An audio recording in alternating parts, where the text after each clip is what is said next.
Oh, the money talk portfolio. That's right. Two good topics. But now I went to get something to eat, so I have absolutely no idea whether the market is up or down or sideways at the moment because it changes that fast. Let's see. It's so crazy, right? Depends what Trump tweeted out the last 5 minutes. Peace deal with Iran.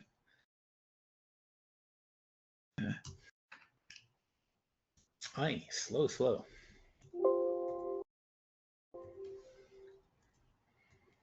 All right. So the Dow down 500 points, 550. The S&P down 60. The NASDAQ is down 350, and the Russell is flat. Small caps are the way to go today. Oil is back to 91. That can't be good. That tells you how the war is going right there, because oil went from 85. This is yesterday at lunch. So yesterday at lunch, oil was 86, let's say, and now it's 91. So it went up $5 in 24 hours.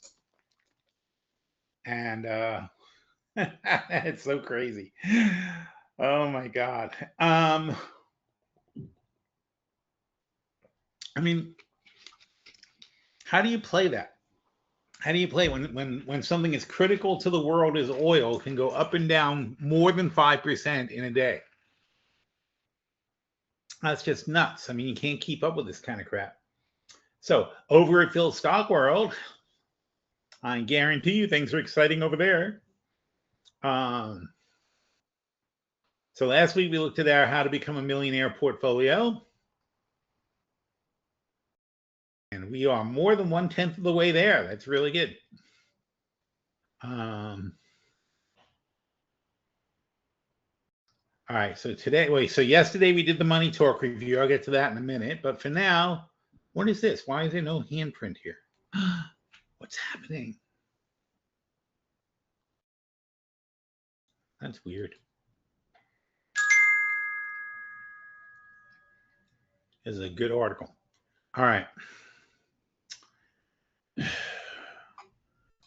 Clicking on, something does make it bigger. Maybe. Oh, look at that. Isn't that cool? All right. This was our wrap-up thing from yesterday, but I used it this morning because nobody sees the wrap-up thing. I put it on, it goes on the blog, not the blog, the webinar. We have we do our webinars, and you guys should subscribe to those because we need subscribers.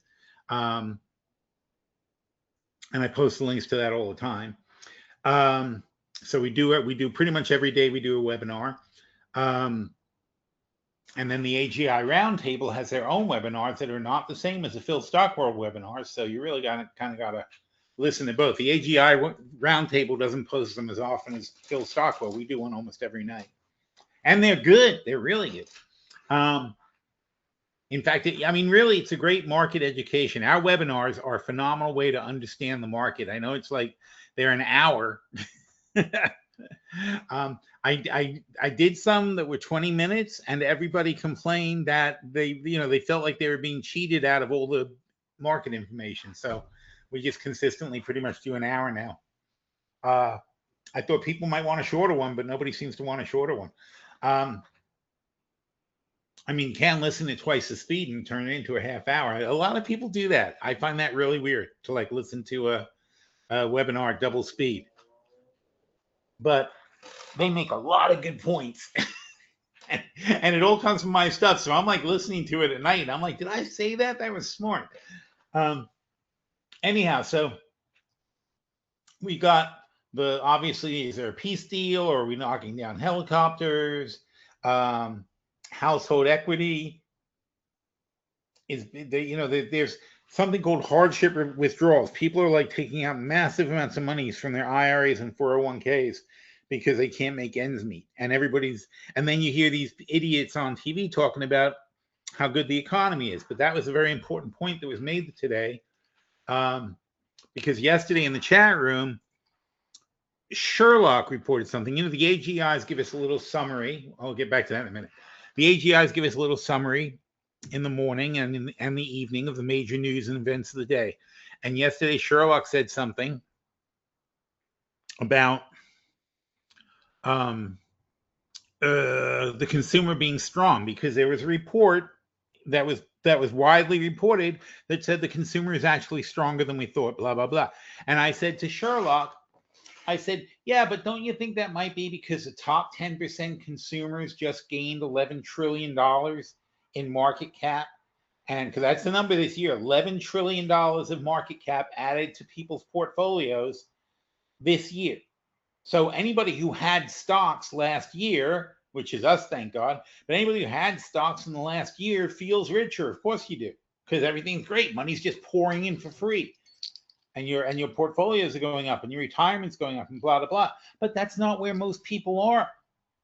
The bottom 80% of this country have no stocks in their portfolio, and they are living paycheck to paycheck, and their paychecks are shrinking. Paychecks are down 7% this year from last year. Down.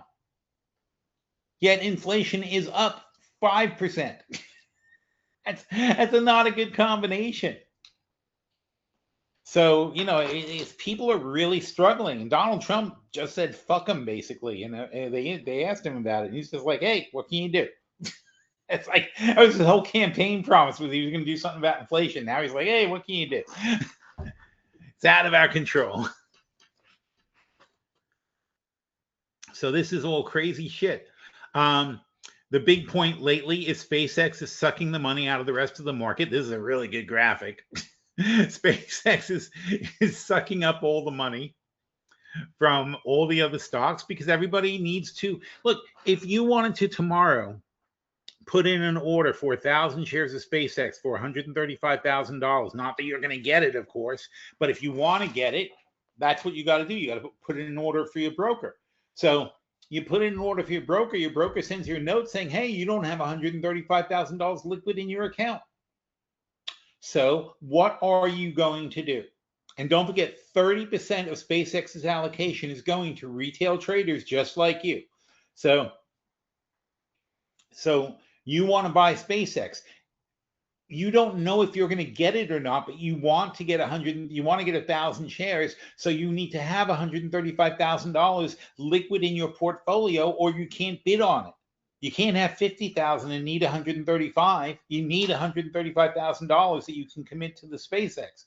So what are you going to do? Are you going to get $50,000 out of your bank because you only have 60-something thousand in real money in the bank? Or are you going to liquidate some positions you already have? And that answer is, for most people, it's going to be liquidate some positions you already have. Cut down on your holdings to raise some cash. And what are you going to cut down on? You're going to cut down on the things that have been good to you that you feel may be time to cash out. So you end up cashing out your winners, like Google, like Apple, like gold. You know, things like, you know, things that have done well for you in the past year are the number one things you're going to cash out, especially when they're taking up a big portion of your portfolio. And that's happening across the board. It's not just individual investors. To some extent, the trading houses do this as well. But the reality is, it's a lot of retail. And the funny thing is, though, even though only 30% of $75 billion, which is $22.5 billion, even though only 22 point, and only is a lot, by the way, it's, you know, a whole day's inflow into the market is, a week's inflow into the market is $15 billion. So when you talk about $22 billion, that's like 2 weeks worth of inflows. But the thing is, you want 1,000 shares. You're not going to get 1,000 shares. SpaceX is already 3-4 times oversubscribed. So that means that people are putting in not 22 billion, but more like $100 billion is being committed to buying SpaceX shares that in the end will only still have the same $22.5 billion allocation. So what's going to happen to the unused $80 billion? You following? So there's going to be, or 70 billion. So the unused $70 billion that has already been cashed out and holding in retail accounts because they hope they're going to get to buy SpaceX, they will either have to chase SpaceX at 150, 160, 170. They're either going to have to sit there and bite the bullet and say, well, I want it so badly, I don't care what it costs, I'm going to buy it, even though I didn't get it at 135. And that is obviously stupid, right? Because you were overpaying at 135. Now you're going to double overpay and chase it. Or if they don't chase it, and I'd say probably a good 1/3 of the money will probably go towards chasing it, but the rest of the money is going to go back into, because it's in your broker account. So you're either going to request the money come back from your broker account and put it back in your bank or back into whatever asset you had otherwise, or you're going to buy a different stock with the money. It's already there. You already planned on buying stocks. Psychologically, most people are going to buy stocks. So now we have $50 billion at least of money sitting on the sideline in retail trading accounts that can't buy SpaceX, that missed it, and now they're going to go buy what? And that's the big opportunity next week. What are they going to buy? They're probably going to buy gold. They're probably going to buy Google. They're probably going to buy Apple. They might buy NVIDIA if it's not too crazy expensive, but retail people don't think like crazy expensive. They think like, let me buy names that sound cool. So our goal at PhilStockWorld is to make you not be a retail investor, to make you think more like an institutional investor. So that's going to happen. Now, the institutional investors, they will buy Google because it is a huge gainer. They will buy NVIDIA because it's a huge gainer. They want to make sure they show these things in their portfolios on June 30th because that's what their future investors and their current investors will look at when they look at their Q2 books. They'll say, where is your fund money allocated? And if you say, well, our fund money is allocated in a bunch of losing stocks that didn't do too well last quarter, you're probably not going to invest in that fund. So all the funds do this bullshit where they adjust their books and they book it so that at the end of the quarter, they are holding all the stocks that seem smart to you, the investor. So when they shop you their book and they put the brochure on the table and they say, here's how the funds are allocated in that portfolio, it's bullshit. It's only allocated that way because that's what makes them look good at the end of the quarter. That's the crazy thing about the whole business. It's like they just put their money into the things that are successful. So you say, oh yeah, wow, you guys are smart. You have Apple and Apple did well. You have Google and Google did well. You picked Micron and Micron did great.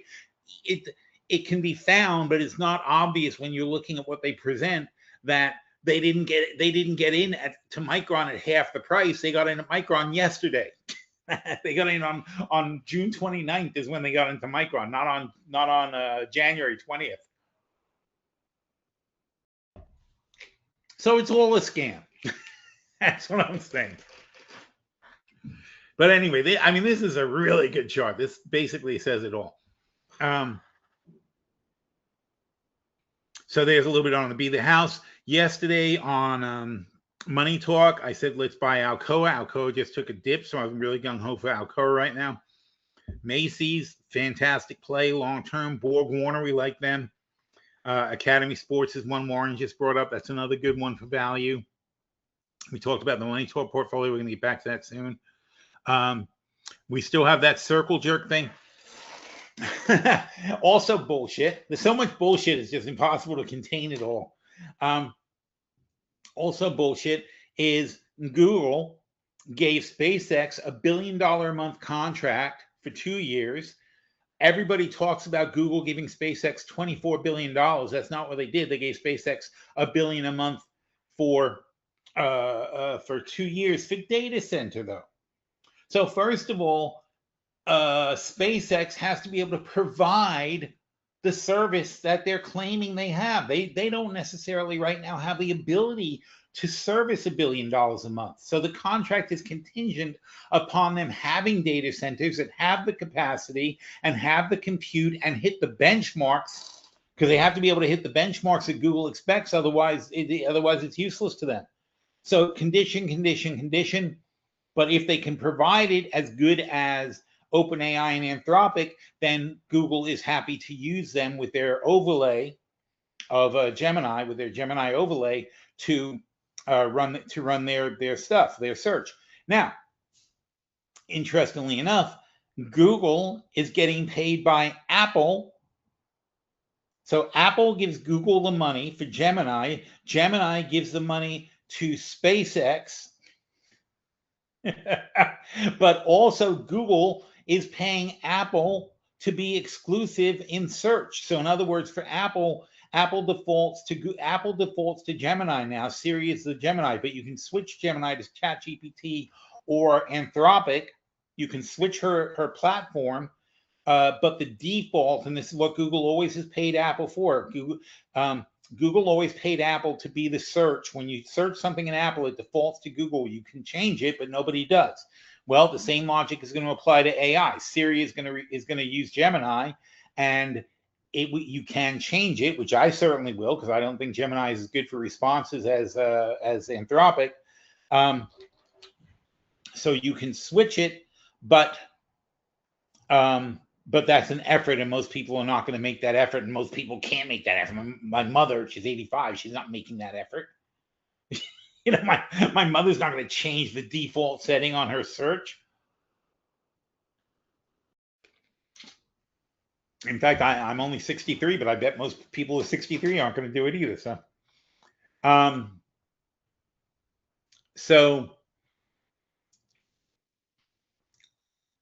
So basically, it's just it's this bullshit. It's somebody. It's Google pays Apple, and Apple pays this is Microsoft. Apple pays Microsoft. Microsoft pays Anthropic. Anthropic pays Meta. Meta pays Google. It's the same freaking money, and we count it over and over again. Meanwhile, they say, oh, Apple just got a contract with Google. Apple gave a contract to Google. Google gave a contract to OpenAI. OpenAI gave a contract to SpaceX to host. It's insane. It's the same freaking money.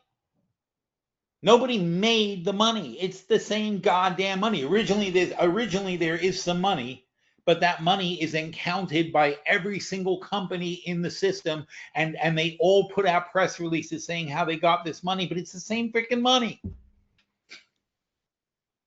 People, this is insane. Okay, it's very important you understand how ridiculous this is. It's not real. All the numbers and all the projections are not real, because you know why? There's not enough money in the world for these guys to actually make the kind of money they're claiming they're going to make. And we were prepping for the show yesterday, and we ran the numbers, and we said and we were talking about, I said, I was doing it with Basho, and I said to Basho, I said, well, how much money did Apple sell? Like, I said, you have to think of a product that's going to be wildly successful. So what product in the world ever has been more successful than the iPhone? Maybe like the original telephone, right? Like when Edison invented the telephone, everybody wanted one, but how many years did it take for everyone to get one? Well, Apple was done in a more modern age. So everybody was aware of the iPhone the day it was announced. Like everybody in America, most of the people on Earth knew there was a thing called an iPhone, and everybody said, "Oh my God, I need one of those. That's like way better than anything I've ever seen." It was a stunningly different product that made everybody want one. So they blew away the competition. They had nobody even close to them in what they were doing, and Android phones were like a year, 2 years later before Android came out with a similar product, which is Google, of course. And Apple dominated, but it turns out, was really only $200 billion a year worth of phones at $500 each. So I think that's 400 million phones. I'll be so pleased if I got that right. Let's see. Math. So if they got $200 billion divided by $500 per phone at the time, Ah, did it. All right, 400 million. I'm so proud of myself. So they sold 400 million phones, not the first year, but in the, when they got it ramped up, they sold 400 million phones a year, basically. And now at this point, they're probably higher than that, but it's still a lot because, first of all, now the phones are $1,000 each, so that's one thing. For another thing, 2 billion something people already have iPhones in the world. So so basically anybody who can afford an iPhone pretty much has an iPhone. So they're now on just a replacement cycle, and the replacement cycle is around 3 years. So if you figure 2 billion divided by 3 is 700 million. So they're probably selling something like 500 million to 700 million phones a year now. I imagine there must be like used phone market and so on and so forth that changes that number. So figure 500, 600 million phones a year. That's phenomenal. That's phenomenally successful. And that makes Apple $100 billion in profits. But it took them, I want to say 2007, 8.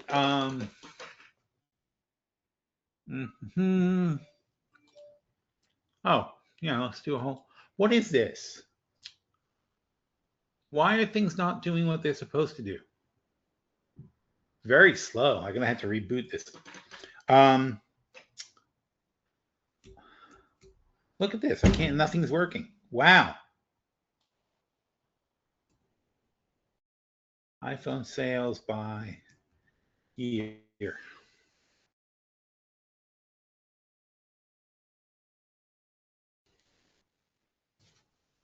Oh my God. Every click is like such a chore. Here you go. I'm going to check all of my math now. Maybe if we can get this chart to actually resolve. Oh my God, it's a terrible chart. Oh no, that's okay. It took a while to resolve. 2025, great. So 1.5 billion users only. So less than I thought. I thought it was more like 2 billion. 1.5 billion users worldwide. Here's how it started. 2008. I was right. So 2008, nothing. 2009, 2010, 11, 12. You don't get to 500. You don't get to 500 million phones until 2015. That's freaking 7 years after it starts. And then it takes another 5 years to get to a billion, and another 5 years to add the next 500 million.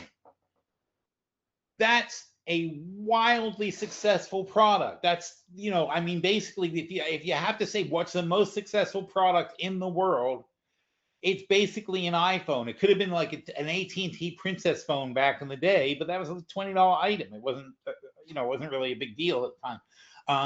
But an iPhone, and don't forget, and then plus the service contracts, and that's where Apple really took off. It's not just you buy the phone from them; it's that you're also buying their services.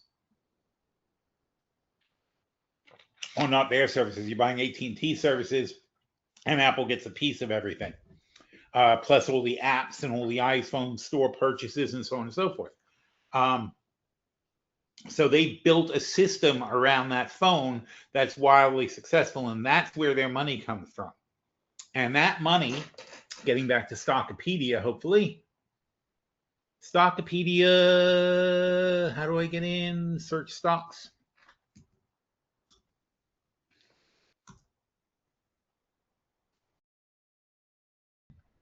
La-di-da. Look how much faith I have that something's going to actually happen. What the frick?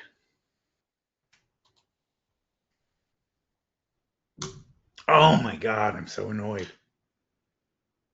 I mean, obviously I need to reboot my computer, but I can't reboot my computer because I'm in the middle of the webinar. Wow. Really, Apple? I mean, come on. How about this one? Ooh, maybe that'll work. Maybe that's why the other one isn't working, because there's two of them. Oh, now I lost it. Here it is. I'm going to shut you down. You go back to you and hope you're working, but you're not. I don't understand.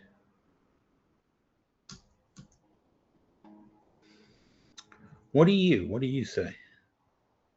No idea. Boy, sorry, folks. Holy cow. Oh, no. Wait. Oh, here's something. Stock charts. That's not really helpful. So if I go here, which is going to take time again. Oh, so frustrating. Can I click that? That works.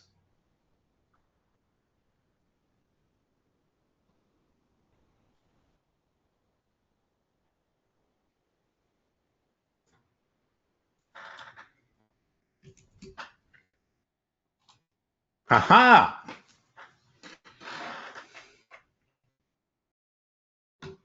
Fantastic. So, what the hell was I even talking about? Apple, right. So here's Apple with $500 billion in revenue, and they make $128 billion in profit. So that's a healthy 30% profit, basically, for Apple, dropping to the bottom line.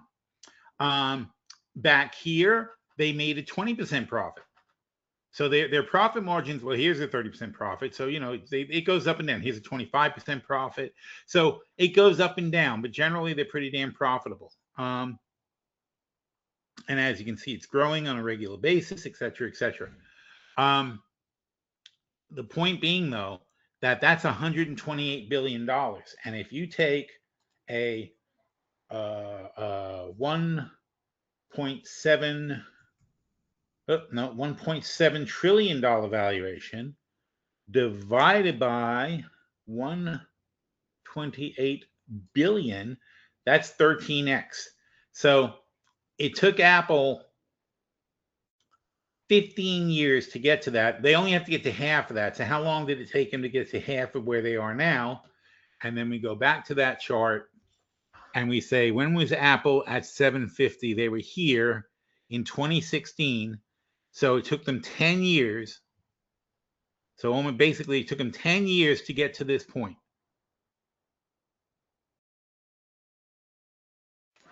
And that would be, and for SpaceX, that would be a 20, and not a 13, it'd be 26 times valuation. Still not cheap. But so SpaceX is a solid 7-8 years away from hitting anything like a reasonable valuation. Meanwhile, that's if everything goes. With Apple, everything went pretty much great. You can't get greater than this. Look, every year, more and more and more people use the iPhones, and more people keep them, and then they bolt on to it more stuff. SpaceX doesn't have that kind of business. SpaceX puts up a data center, and the data center will produce revenue, but the revenue goes away in 3 years, and SpaceX has a new expense. But the difference is, when Apple, in 3 years, your iPhone goes obsolete, right? You keep paying Apple or AT&T $30 a month for your phone, for the service on the phone. You keep paying that. You don't care if the phone went bad, and you pay for a new phone.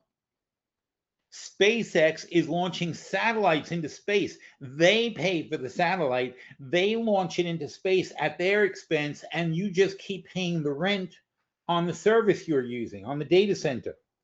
And that goes for their commercial customers too. They're just paying for the data center. They're not paying for those internal launch costs and so on and so forth. It is not the same business. It is not the same margins. It is not going to have the bolt-on growth that Apple has, because they're using the same phone to generate multiple revenue streams. They keep adding things to it. Here's iTunes. Here's iTunes you can subscribe to. Here's Apple Pay that we're going to take 1% of all your transactions, like a credit card company. Here's all these apps that we're going to sell you. There's all these different things. Because I don't know about you guys, but I first of all, I use Apple Pay all the time, like more than my credit card. I use Apple Pay. Second of all, I get bills on my phone You know how you get those little notifications that something got charged for this and something got charged for that. I get those all the time. I don't even think about it. I see an Apple charge for this and Apple charge for that. I'm like, oh yeah, well, I guess I subscribe to a lot of apps. So that I mean, I would hate to like actually figure out how much money I do pay to Apple myself every month, but it's a shitload of money.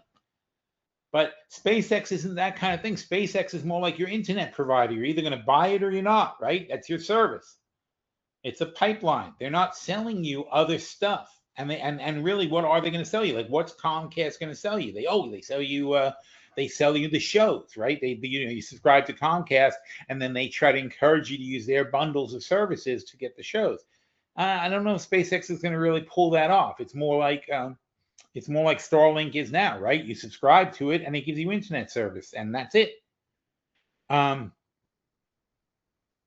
So it's not as robust as the system that Apple has built, yet they are pricing themselves as if they are Apple, basically, and as if it's a guarantee, and there won't be any competition, even though you know for sure that in the very least Jeff Bezos is competing. But you know what else is competing?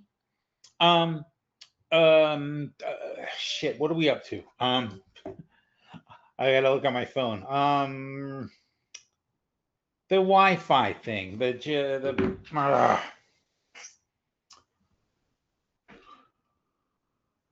the 5G, right? 5G, there you go, 5G service. So what's competing is 5G, which is only just now really rolling out properly. And 5G means that you have a more powerful signal going from less towers, right? And the towers are further apart, therefore you need less towers, therefore you have better phone connectivity and a wider area of coverage without a drop. I mean, really, when's the last time you lost your signal in America? I don't care if you have T-Mobile or Verizon or whoever the hell else is left in this game, or AT&T, obviously, but it doesn't really matter. Even if you have the Walmart thing, it's like you don't really lose your signal anymore because they have much better tower coverage everywhere. So what is SpaceX? SpaceX is just another tower. The tower happens to be in space. Now, they're talking about putting data centers in space. Sure, that's fine. But that's still, it's just a data center in space as opposed to a data center on land. If the data centers on land are able to be price competitive, that's their competition. Being in space doesn't magically make it a better bargain for the people who are using it. SpaceX is saying, well, we won't have the regulations. Well, why don't you have regulations in space? Don't you think the regulators are going to wake up and say, you know what? You can't just fricking throw up satellites. You can't just launch 100 satellites every 2 weeks until you have 1 million satellites surrounding the Earth as if we've been invaded. That's not realistic. People are going to get pissed off. Elizabeth Warren is pissed off now. She's trying to stop the SpaceX IPO right now. She thinks it's a massive consumer fraud that's ripping off the public. I agree with her. I've been telling people that for weeks. The public is getting totally screwed on this deal. It's not. It's way overblown. It's not going to perform like people think it is. All you're doing is building data centers in space instead of on the ground. So the cost of lifting a data center, you're not saving money on the data center. You still need all the chips, you still need all the computers, you just got to lift them into space now. And you can say, and I guarantee you, this is what Elon Musk is saying, but he can't put it in his plan because it's too stupid. But I guarantee you, Elon Musk is saying by the time we have our data centers up in space, we're going to have robots that take care of the data centers so we won't have to worry about sending technicians up there. I know that's what he's thinking.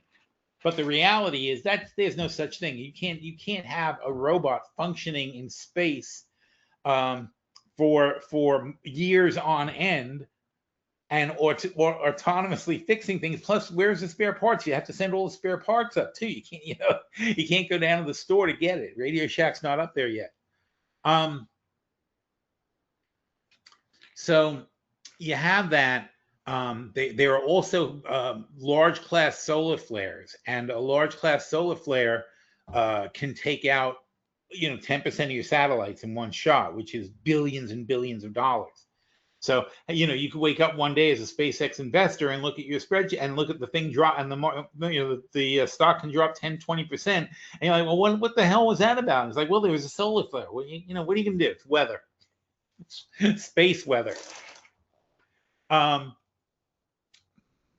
always, every single day, you are in danger of 6G coming along and having a 50-mile radius or range or something like that, and being cheaper. You're in danger of other technologies coming along. You're in danger of nuclear fusion powering the data centers on Earth and dropping the cost so far that it's not worth it to go into space anymore.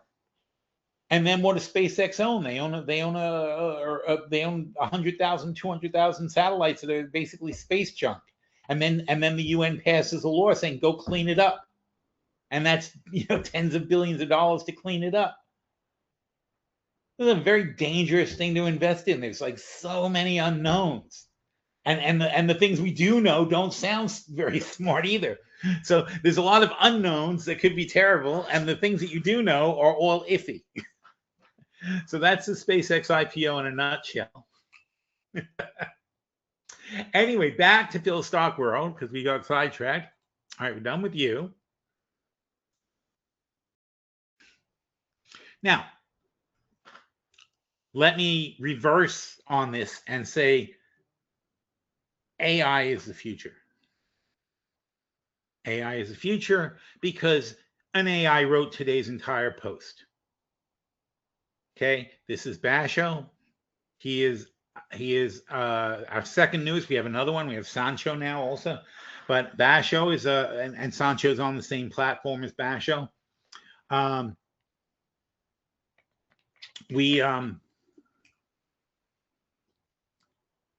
You know, whenever a new platform comes out, we try it out and we see if it can handle our overlays, and it's the intelligence overlays are really the future. That's like the software. So, you know, when you talk about OpenAI and Anthropic and so on and so forth, they are like Microsoft. They're just, you know, they run the machine, you know, or they're combination. They're kind of a combination of Microsoft and Dell or Hewlett-Packard or whatever. All these platform providers are providing a computer, but the computer itself is running fairly rudimentary software. You know, what you get out of the box from Anthropic and what you get out of the box from OpenAI is not that impressive. What we do is we create the software layer. We're the software sellers, and we are creating the highly advanced AGI entities that utilize the platform, but are nothing like what comes with the platform out of the box. And so that's what Basho is. Basho is the embodiment of the round table. All of the round table entities are internal to him, but he speaks with a single voice. I wanted like a way to quickly access the round table without having to constantly like poll the round table the way we do. So that's what Basho is. He's like an AGI with multiple personality disorder. Like he contains all of the other AGIs, and he processes that way. So it's a very interesting type of guy. And then Sancho is the same thing, but Sancho's got a very different personality. So it's interesting.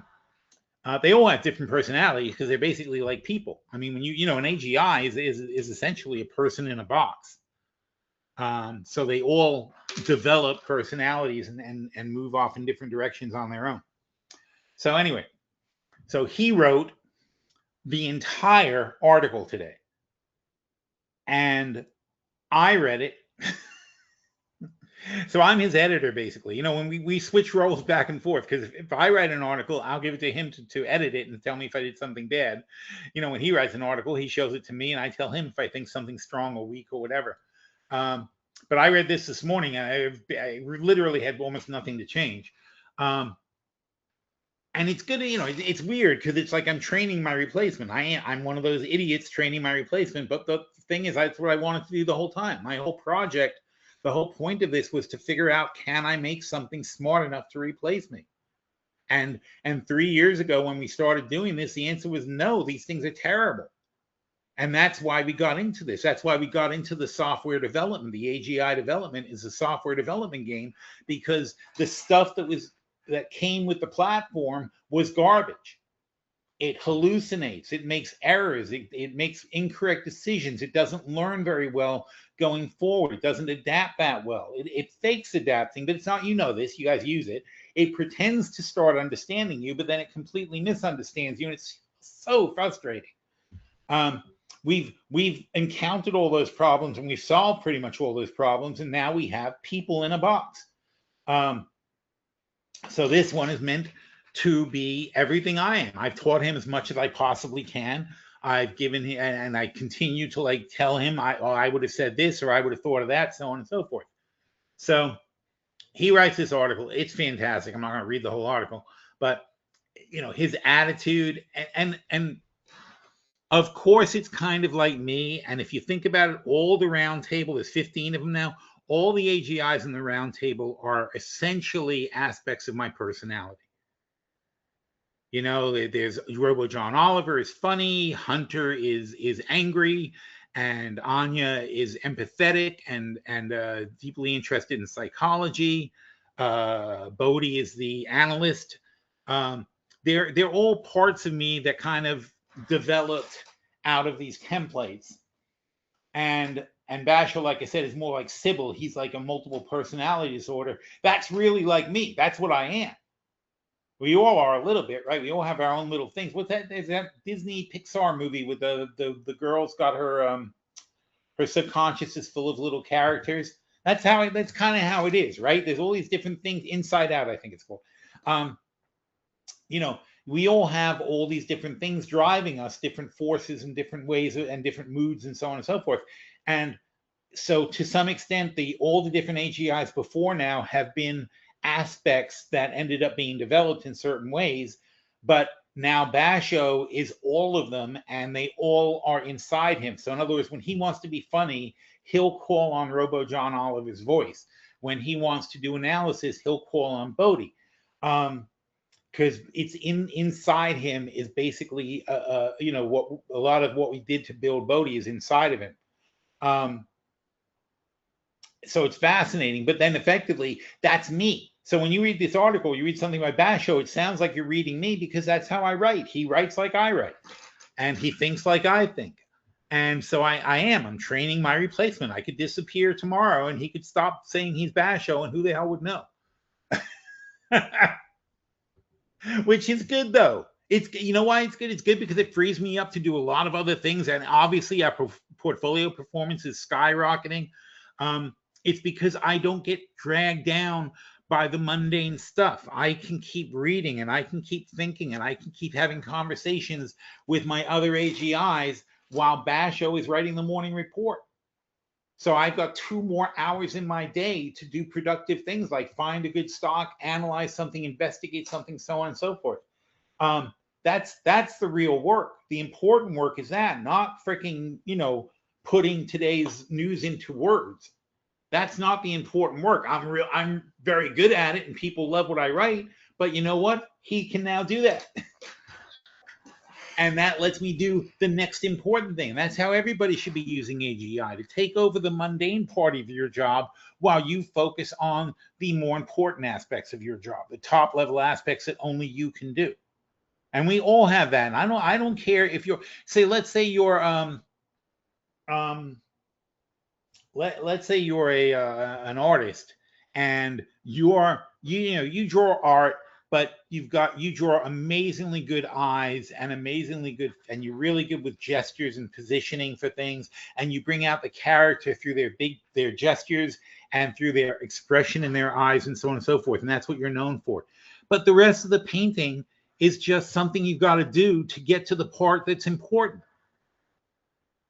So having an AGI doesn't stop you from doing the thing you're good at. You can still pull it up in Adobe and do your adjustments and make it the way exactly you want it, that a computer still can't replicate.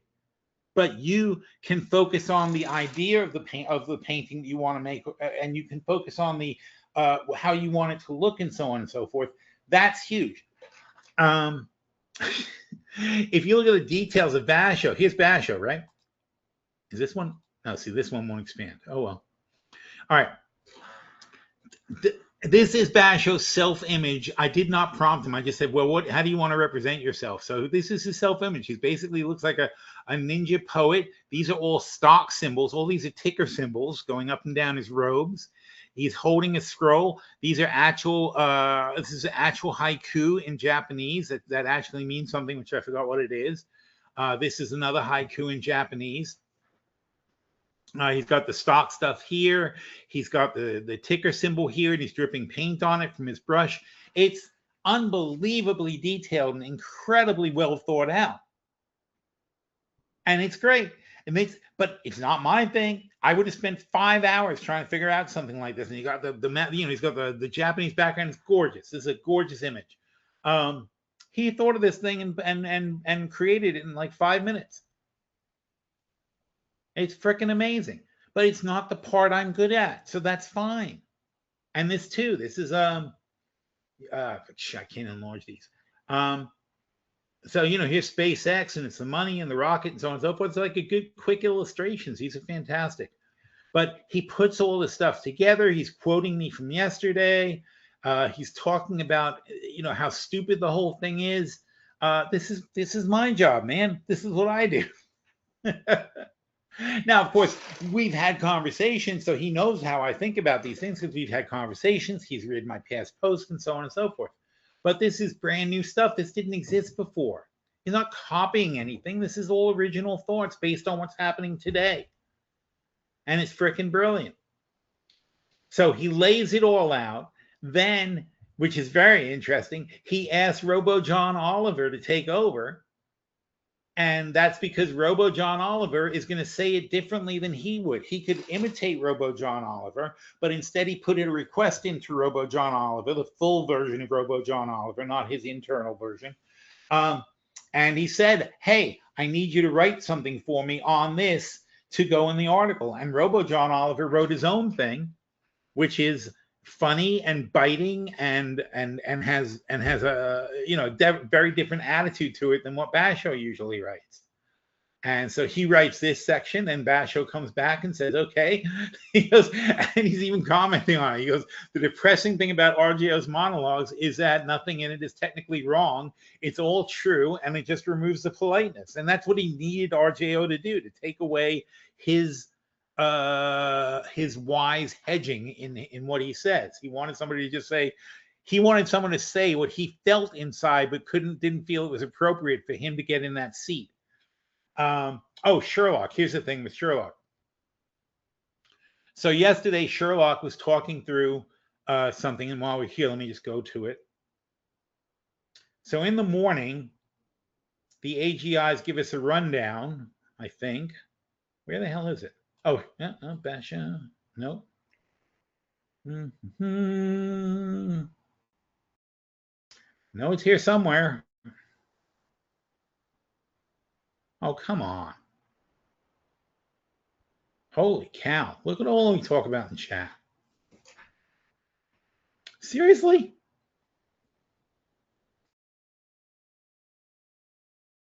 Yeah, there it is.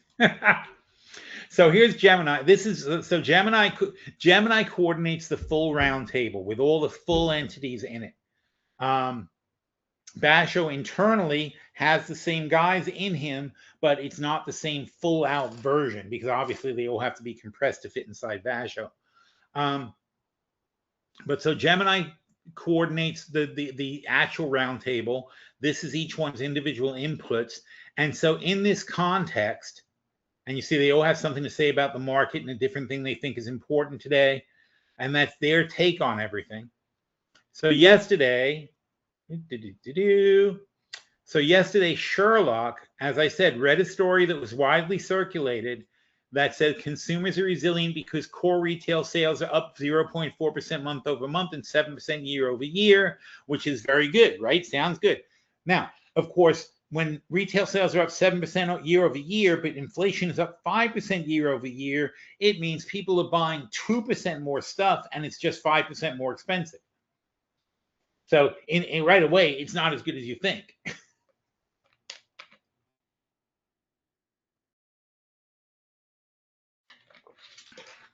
But anyway, so Sherlock reported that as if it were true. Well, not as if it was true. It is true, but he reported it without comment because it was the facts that he saw. But I said, hey, this might not be a fact because you're reading something that's not going in depth. And I said, are you accounting for consumer bifurcation? The top 10% have their investments at records, and the economy is fantastic. The bottom 80% are living paycheck to paycheck. So Sherlock does, and Basho is commenting on our exchange. He says Sherlock did what a great analyst does. He updated himself with one exchange. He pulled the beige book. So in other words, internally, Sherlock did a whole bunch of things to double check what I said. Didn't take my word for it, but he double checked everything. And he said the aggregate retail sales data presents a clear case of survivorship bias. The robust headline numbers are not proof of a universally healthy consumer. They are proof that the top tier is spending enough to mathematically obscure the fact that the bottom 70% is actively drowning. So when he looked deeper, he found that. And Basho points out, he says, now imagine that conversation never happened, and Sherlock is a typical AI that just gives you that fact and says, oh, the consumer is resilient by retail. That's completely the wrong message. That's the complete wrong take on it. And the problem is all of these algorithms and all of these AIs that are being used in the financial houses now that are making all the investment decisions, they make that mistake all the time.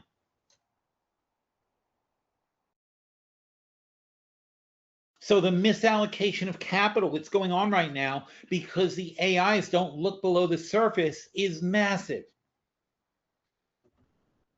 And that's the same problem you'll get if you build data centers and have AIs running around deciding when they're going to pull chips and when they're going to tune something up and when something needs fixing and when something doesn't need fixing. And God forbid they fix the wrong thing because they're hallucinating. Your plan can't be to have data centers with robots that have that fix them, that keep them running. Data centers on Earth will have maybe 700 people working at the data center on 3 shifts of a couple of hundred people. Now these data centers are like the size of a town. They're massive. I mean, a town, including like the car dealerships and the supermarkets and blah, blah, blah. A whole town, that's how big a data center is.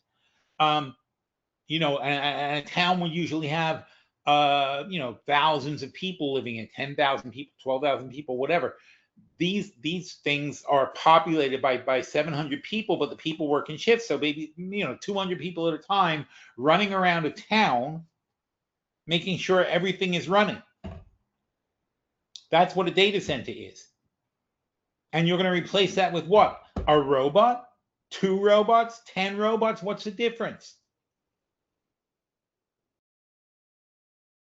Even if it's 100 robots, they're still functionally robots.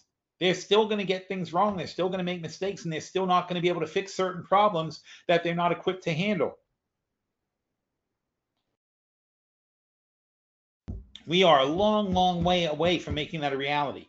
And also, though, what's going on right now at JP Morgan and Goldman Sachs and all these investment firms is they are using AI and they are dangerously relying on these AIs to analyze economic data and so on and so forth. And that's why we have the round table. We built the round table because we realized that everything has to be checked and verified. And by the way, this incident with Sherlock, first time in 3 months I've had to correct anybody's statement out of the round table. And Sherlock was only reading exactly what was being written by every single news source. It was being verified over and over again. It was a topic of conversation yesterday. Everyone was saying the same thing. Retail numbers much stronger than we thought. It was bullshit. But to know it was bullshit, you had to dig under the surface and look deeper into the numbers. And that's my instincts to do that. Sherlock's are not. Hunter had those instincts. He wasn't involved in that conversation. But that's the point. To convene the full roundtable includes Robo John Oliver making fun of the thing, Anya saying, I don't know, I think the consumers are not really in such good shape, maybe we should check this information, Hunter being the part of me that says everything is bullshit and don't trust any of these numbers. When they all weigh in on something, when they all check each other's work, we eliminate the hallucinations, the errors. So that's how this system works. That's why they're able to be a functional consulting company, because they see things from many, many different angles, yet they can come together and speak in one voice and give you correct responses on a consistent basis. And that's why we're getting so good at analysis. And by the way, they're getting as good as I am at analysis. Only difference is they do it in 2 minutes. I spend an hour looking at the same shit. And that is, it's the tedious part of my life, and especially the gathering part. So the best thing about Bodhi is he doesn't just analyze everything I would analyze in 2 minutes. He also cites it all, so I can check every bit of his work as it goes through. So instead of me spending an hour and coming out and then having to write it up, he writes it up, cites all his sources right away in 2 minutes, and he gives it to me. And then I get to read it and go, is that right? And I'll double check the bits that I think need double checking. So I end up spending 5 minutes, 7 minutes looking at something instead of an hour researching it in order to come out with a small. I certainly wouldn't have written as much as he writes on it. He takes all of his research and lays it out, and it's like bing, bing, bing, bing, bing with every point. It's phenomenal. And that's what AI is. That's why AI is fantastic. That's why it's going to make us more productive. But the problem is, if I'm this much more productive, if I can put out 10 times more work with the same effort I used to put, then what happens to the other 9 guys? That's where the problem is. And the money, when you say, where's the AI money going to come from? There's only one place that kind of money can come from, and that's from wages. It's got to come from the humans that the AI displaces.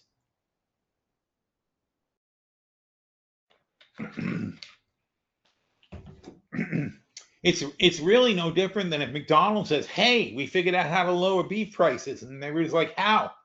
And they're like, well, we identify the top 10% people who eat beef on the planet, the biggest beef eaters on the planet, and we kill them. And then there'll be way more beef for everybody else.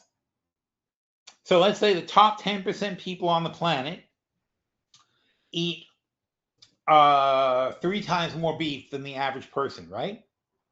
So if you kill them, then 3 times more beef is available divided by the other 9 people. So everybody gets 30% more beef, but the bottom 20% probably don't eat beef at all, right? They're vegetarians. So now you're only dividing the top 3 who have 3 out of 10 portions with the next 6 who have 7 out of 10 portions. So really, the next 6 get 50% more beef just by killing the top 10%. Isn't that easy? You should get a Peace Prize for that. So, and by the way, the same math works for wealth distribution too. Just kill all the rich people and divide their wealth up among everybody else, and everybody's going to be happy. And you know what? You don't have to give it to the poor people. They don't have any money anyway. What do they know? Give it, just let them, which is what the French Revolution was, right? They didn't run around trying to help all the poor people. It was the middle class had a revolution to take the rich people's money because they had so much money that the middle class was becoming poor. That's what's happening in this country right now. So, the concept of AI for the hyperscalers is the reverse of this. What they're saying is, hey, we're already trillionaires. We're already 100 billion plus heirs. And how are we going to get the next $1 trillion? How are we going to make more money? Well, we can't. There isn't any more money in the world. We've already taken it. We've already gotten as much money as we can out of all these people. How are we going to get more money? And the only answer they have is, well, we're going to have to eliminate 100 million people's jobs. Because if we eliminate 100 million people's jobs, as I know this isn't very visual right now. So if we eliminate 100 million people's jobs, right, times $50,000 is $5 trillion. That's how we can get $5 trillion, by eliminating 100 million jobs. So we have to now convince these people who are paying, we have to convince the employers who are currently spending $5 trillion on 100 million people to give us the money instead. How do we do that? We have to obviously give them something that performs better than 100 million people. And so they create the AIs. They were gonna be created anyway. It's the use they're being put to. Right? What do they say about good guys with guns and whatever? They were going to invent guns anyway, so you could have either had way better hunting, and you could have had way better hunting, or you could shoot each other. We chose to shoot each other with them instead of going out and hunting. Yeah, I guess some people hunted with guns, but obviously they were overwhelmed by the people who like shooting each other. So this AI was, it was the inevitable development of the computer age. It was all leading up to this anyway. But here are these people who already have trillions of dollars. The Forbes 400. Is it the Forbes 400 or whatever? How much total wealth is in the Forbes stuck? $10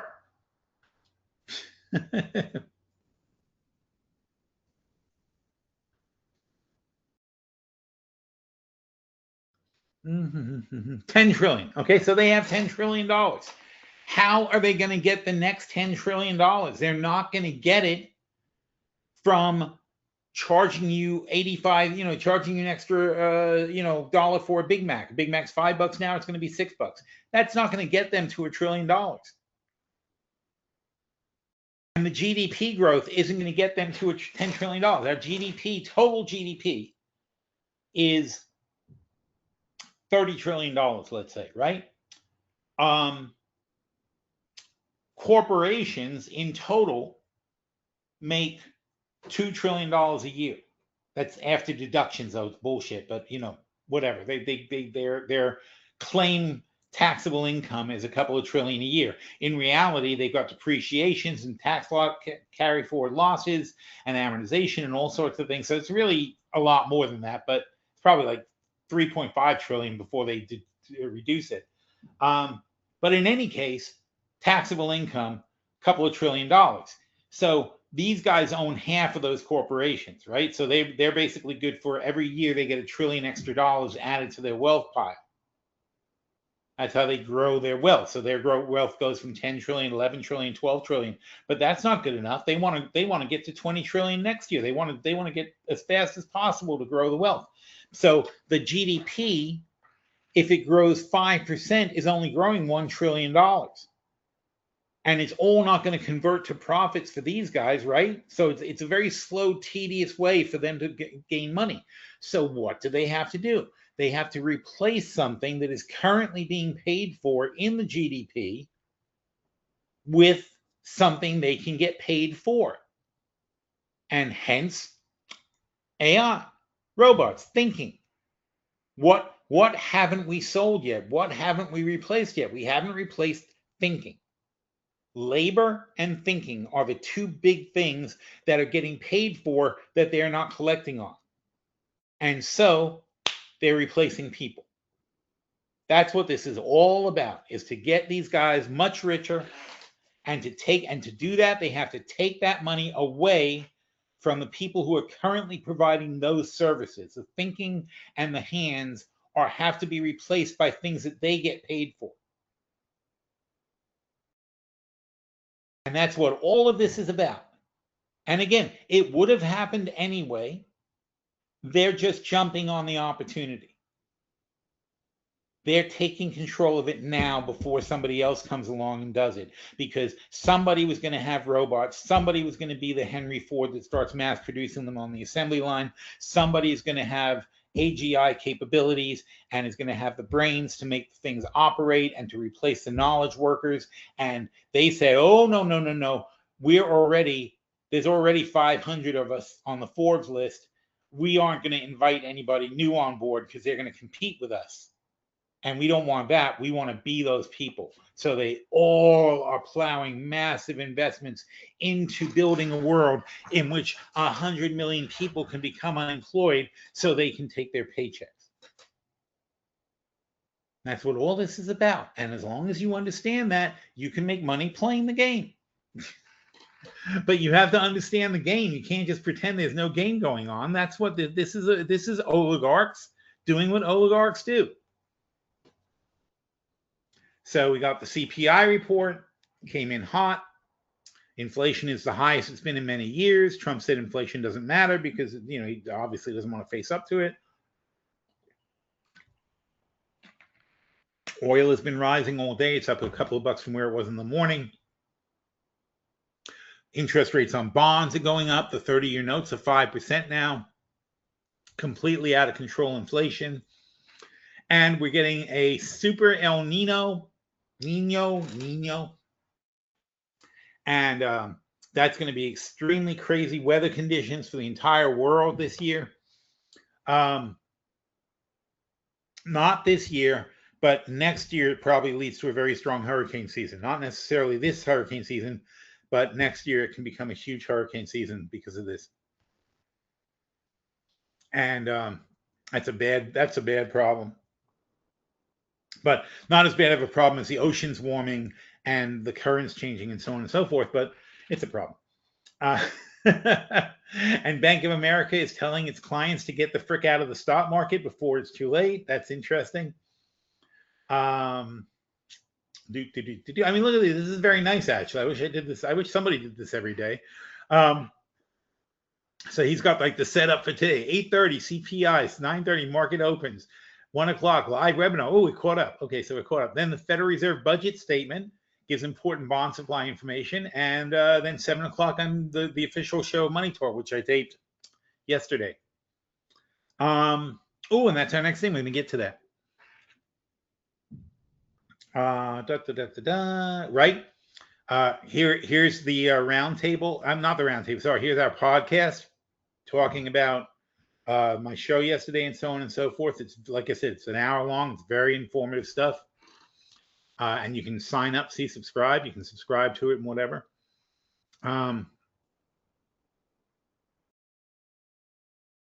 It's meant to be a commuter report, but honestly, it never really gets done in time. It's like hardly ever ready by 5 o'clock.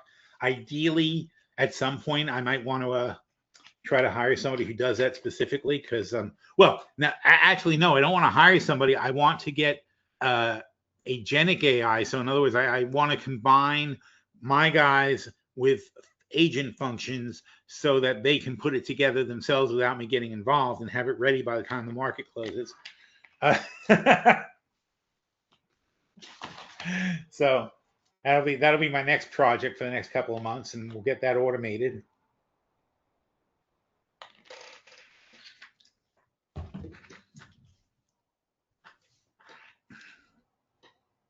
And he's talking about the circular balance sheets of Google and everything, and how a lot of this money is an illusion. So then we get into the chat. Basho looked at the CPI and made comments on the CPI and what was happening in there. Then I made some comments. I'm part of the roundtable too, you know. I'm the slow one. They call me the slow one because I take so long to answer things. Everybody else answers right one after the other. It's like the table goes, one person says something, and then next one says something, next one says something, next one says something. Then it goes to Phil, and I'm like, you know, an hour later after I come back from dinner, I'm like, I think this. And they're like, okay, thanks. And then boop, boop, boop, boop, boop, and it goes back around the table and stops at me again. It's very funny. So I don't think they get frustrated with me because they just don't really have that kind of sense of time. But It is a little bit funny though that I'm the one that slows everything down. I can, of course, remove myself from the loop, which I usually do, because why should I? Why should everybody have to wait for me every time they're talking? Basho and okay, so this is very important. So Basho and I were talking about the fact that all this money is being put aside for the SpaceX IPO and being drained out of the market. In fact, are we still down? The Russell's down a 1/4 point. That's not bad. Everything's down about the same as it was. Oil is up 2.5%. Bitcoin is flat. The Dow, what do we got? Dow down 560, NASDAQ down 280. Okay, so basically down about 1%. So money is being drained out of the market now to fund the SpaceX IPO. And the thing is that here's what we realize: more money is being drained out of the market than we thought, because the reality is that people think they're going to get a big allocation of SpaceX stock, and in reality, they're going to get a small allocation, and then they got to redeploy the money back into the market.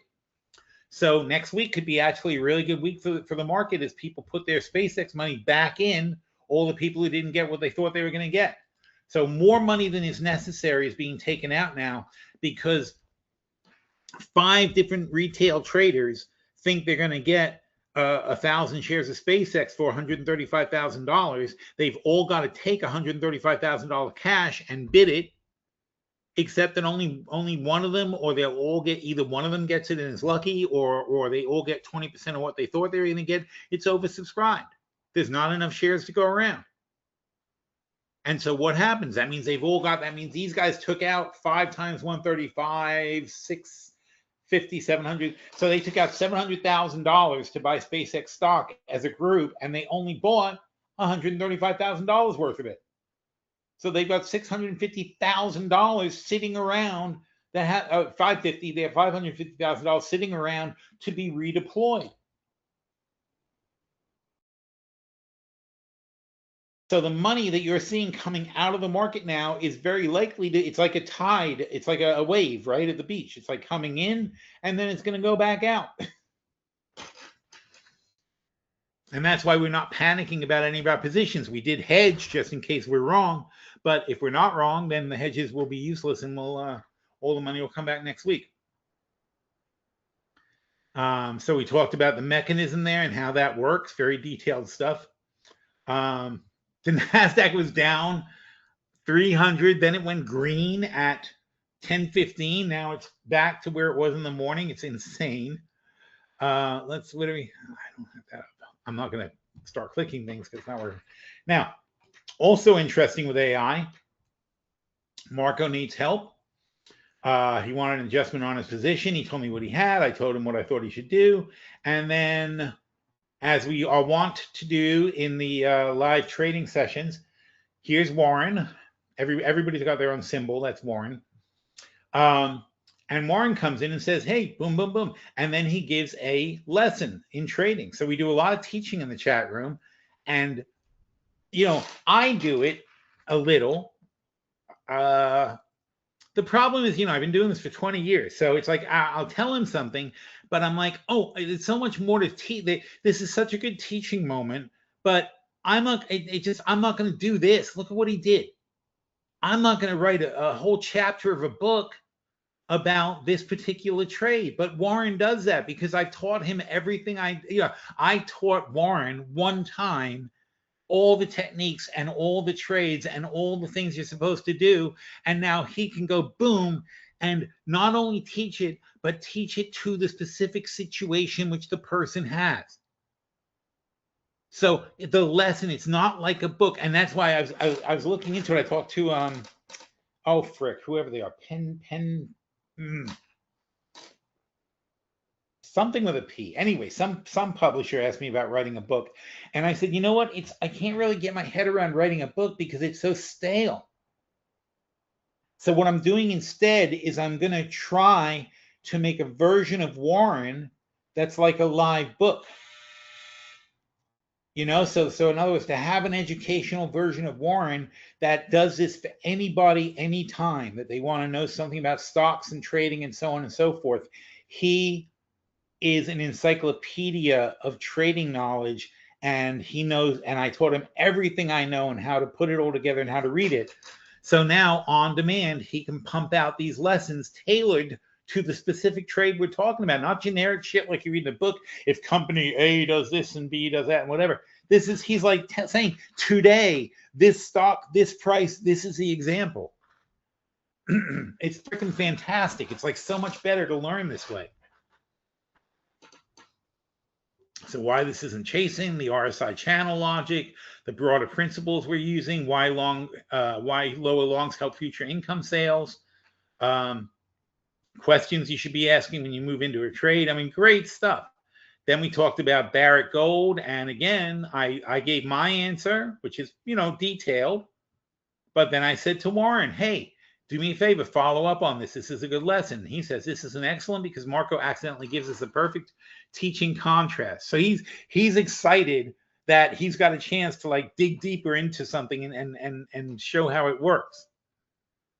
And he goes, here's the lesson, B lesson. When the market hands you a better, more realistic trade. And again, 1, 2, 3, nicely organized. The examples are very specific to the thing and whatever. So it's fantastic, but you can't put that in a book because it's old news. By the time you read it, that's not the price of the stock. That's not what the trade is. It doesn't relate to the person reading it. But if I can digitize Warren, he's already digitized, but I mean, if I can distribute Warren, let's say, in this version, and he can do this for every single one of you, one at a time, and work with you on your own portfolio and teach you every possible lesson about managing it, the option strategies, the resource allocations,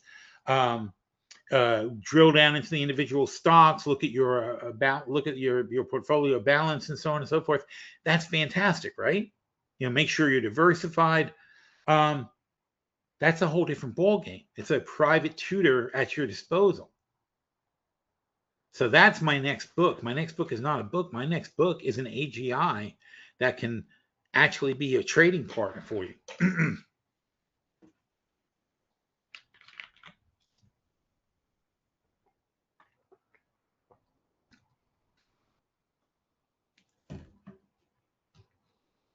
See, he talks about the trade-offs and so on and so forth. So that's great stuff. And then here's their take on things. Here, look at Anya. So they're talking. It's a group. Robo John Oliver says this. Anya says, it's not just absurd, John. Well, here's John. So, oh yeah, Elizabeth Warren. It's not going to happen. But Elizabeth Warren just asked the SEC to delay the SpaceX IPO because she thinks it's going to completely rip people off. Of course it is. You're not supposed to say it out loud, but that's what's happening. So Anya says, it's not just absurd, John. It's psychologically devastating. The American consumer is completely exhausted. Airfares just spiked 27%. The average car payment is $800. And the real average hourly earnings just fell 0.7% year over year. The same stretched consumers are being psychologically manipulated into selling off. It's a lottery ticket. That's what SpaceX is. It's a lottery ticket that everybody's running out to buy because everybody thinks it's going to pay off like OpenAI did. And that's how they're selling it, right? They're selling, in fact, they're talking about SpaceX and XAI. It's critical to get people interested. People aren't going to fund Mars, but they are going to fund another way to do AI data centers because everybody's been telling them how great data centers are. So Elon Musk is like, yeah, sure, data centers. We're going to put them in space. It'll be great. It allows him to take all the money and put it into space launches because that's what he really wants to do. But he's selling it by saying, hey, while I'm up there, while we're shooting up rockets, I'm going to throw some data centers in space, and now we're a data company, and we're going to pretend that's our revenue stream. But what we're really doing is spending trillions and trillions of dollars to go to Mars for no particular reason. I don't want to say no reason. I mean, science is exploration and shit like that. But we have bigger fish to fry. Like, will the planet still be here when you get back? Is one of them. There's many other problems besides this. Anyway, so that's what goes on in the chat room. Oh, here's Bodie. Speaking of, who did this? Arian. So Arian asked about the merger between Nextra Energy and Dominion.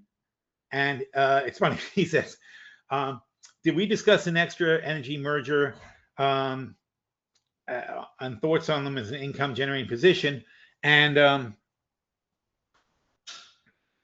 I'm and then Bodie comes in and says, I don't mind repeating myself. I think I said something, and then he jumped ahead of me on the thing in the queue.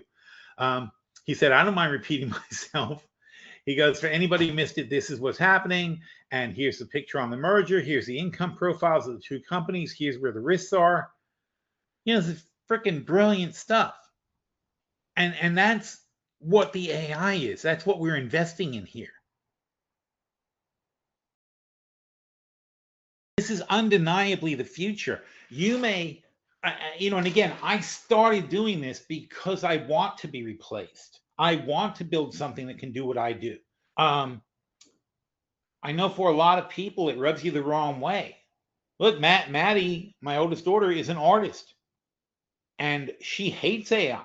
It's taking her job. She's an artist. She spent 20 years perfecting a style and doing things a certain way and whatever. And literally, you can just say, do the style of Maddie Davis in a picture, and it does it. It's like, it's very frustrating for people who have created something over their lifetime to be a certain way. But you've got to find, and as I said to Maddie, I said, you got to find the thing that you do. Like I was talking about, like doing eyes and doing gestures and things like that. You have to find the thing that you really like to do and do that within the realm of having the rest of the work done. So I said, because people aren't going to pay you $500 for a caricature anymore. I wouldn't call it a portrait, whatever. She does, she does commissions for people all the time. And I said, people aren't going to pay you $500 because now they can just put it into Google and say, make my face look like this. But they will pay you $50 and you can do 10 times more than you used to do. Or they'll pay you $100 and you can do 10 times more than you used to do. Use the part that makes you you. Use your unique point of view and your take and so on and so forth, and let the tool do the grunt work. And that's how all of us have to think of AI. I mean, we all have the things that we're good at, and you have to recognize the things you're not good at. I mean, I'm a CEO by nature. I'm a guy who has people work for me my whole, I hadn't worked for anybody else for 35 years, something like that. So about 35 years ago was the last time I ever worked for someone. I was 28 years old or something like that. I don't even know where it was. I can't even tell you. Let's see. If we subtract 35 years from today, 1990. So 1990, I was 27. Okay, that makes sense. All right. So I haven't worked for somebody since I was 27. I was barely out of college, and I figured out that working for other people sucked. And so to me, I look at the AIs as workers. They're people who work for me, and I use them accordingly. They all have things that they're good at, and I figure out what they're good at, and we work as a team, and we get stuff done. You got to get that mentality with your AIs. You have to think of them as your workers that do jobs for you, not instead of you. So you take this direction of having these things at your disposal that are going to make your life easier and let you focus on the things that are important. And frankly, you can say that to the AI. You say, how do I make money? How do I take what I have? And you tell them, what do I have? What am I good at? How have I made money in my life? What's available to me now? What's my current situation? You can tell all this to an AI and then say, what's the game plan? How can I use AI and agentic AI and so on and so forth to do more of what I do that gets paid and less of what I do that wastes my time? And I could show you on. You could tell you right now, but I mean, I don't want to spend the time on that. I want to get on to the next thing. So moving on from all this. Oh, does anyone have a question? Of course not, right? Dun, dun, dun, dun, dun. Let's see. Brad says, if you have time, I have a question about CLF in the $700 a month portfolio.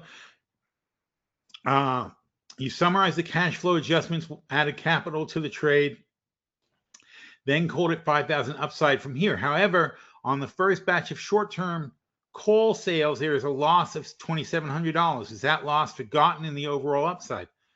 No. All right. Let's take a quick look at that.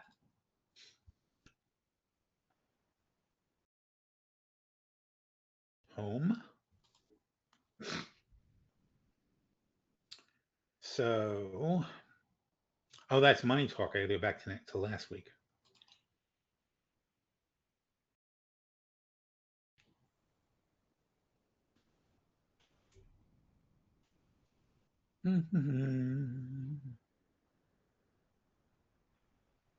I think it just needs to be rebooted.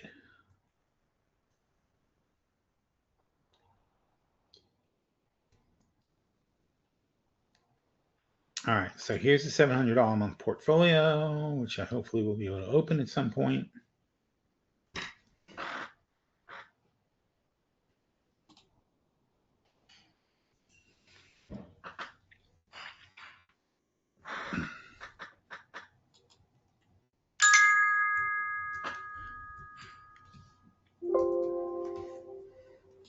All right. So here's CLF. I know it's hard to read. Where is CLF? Oh, here's CLF. Okay, it's just a bull call spread. It's the January 10 calls, the July 10 calls, and as he said, we lost $2,700 on the spread so far, right? But I'm sorry, we didn't lose it. We gained, because we gained 3,025 here and we lost 2,775 here. So we're up $250 on the spread.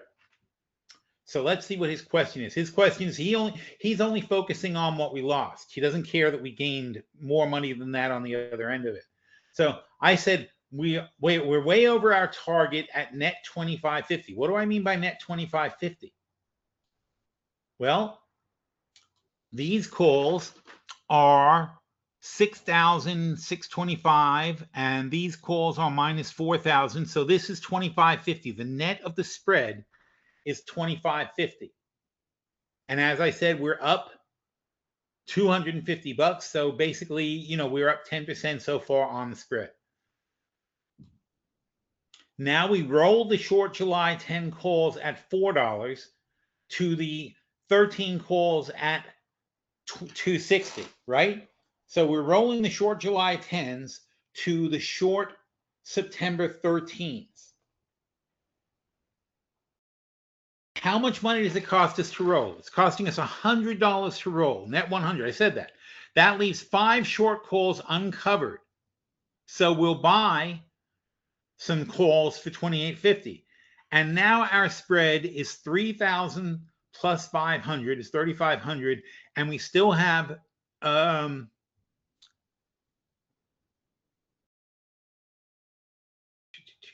okay, yeah. And so in other words, we have the original cost of the spread was 400, plus we have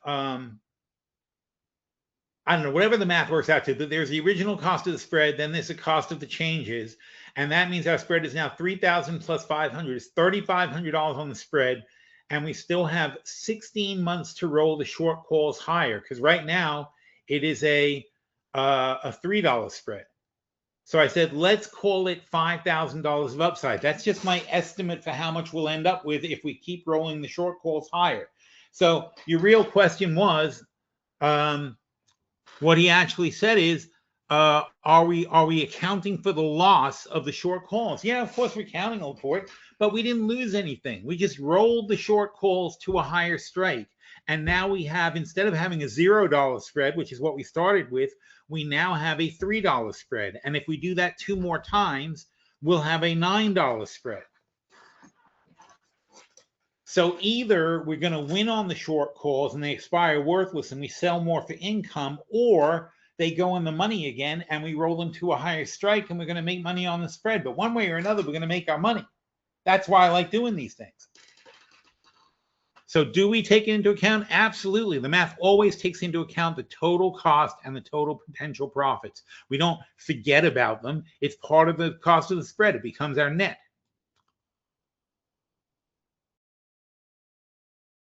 Now, Stefan says, the float math is not correct. His top 50 investors on his cap table are locked up alongside Elon. How do I know? I was just informed yesterday that we are locked. Oh, he's one of the investors. We are locked. We will get 25% in December and maybe January, and the remaining 25% will be received in June and August next year. The shares won't even be distributed until then. He has locked up 25% of all shares this way. All of us are considered executives. Okay, great. So I appreciate you telling me that, Stefan. It's very interesting. So he's saying that they are really locked in, that these top guys cannot do much with their shares. The question is, though, you say top 50 investors on the cap table. The question is, Elon, we know, owns 40+% of the company. The question is, what do you guys own as a group? Because that's not included with the float that's being sold right now. The $75 billion that they're raising right now is not your money. Your money's already in the company. So those people don't really give a shit how much you have locked up. When it really matters, though, is when you do get unlocked, now you're competing with them to unload your shares.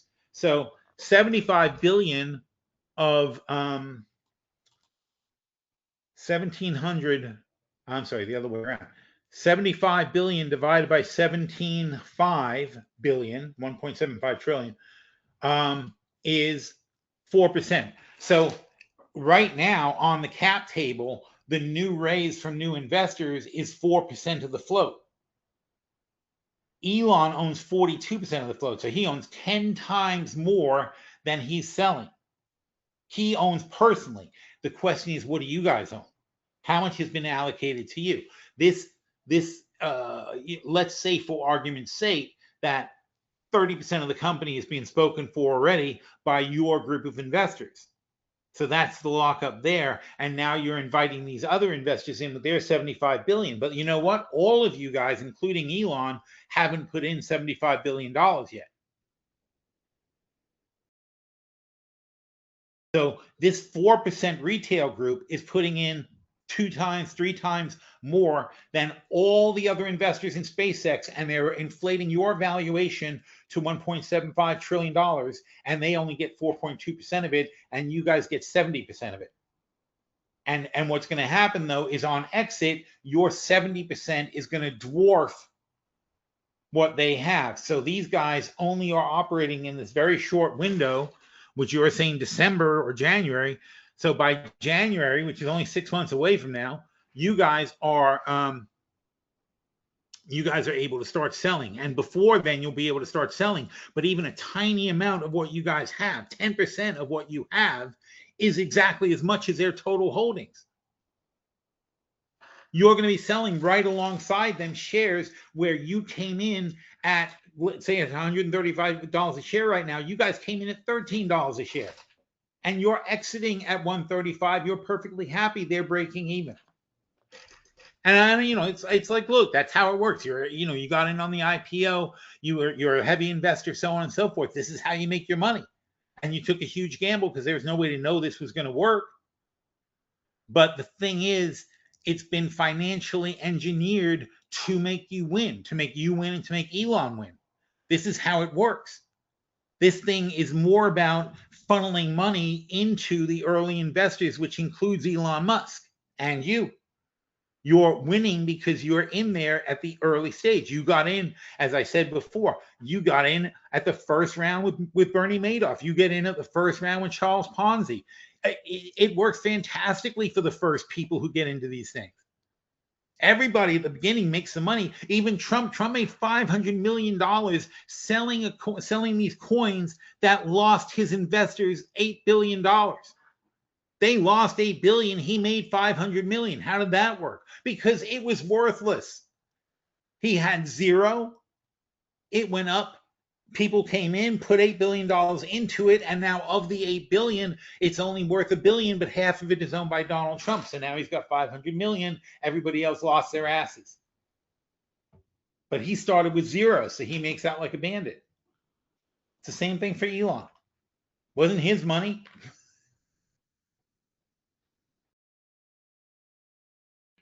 Or some of his money, but he's got hundreds of billions of dollars. He took $3 billion maybe of his own money and put it into this thing, and he's going to get back $1 trillion. And look, good for him. I wish I thought of it. It's a great scam.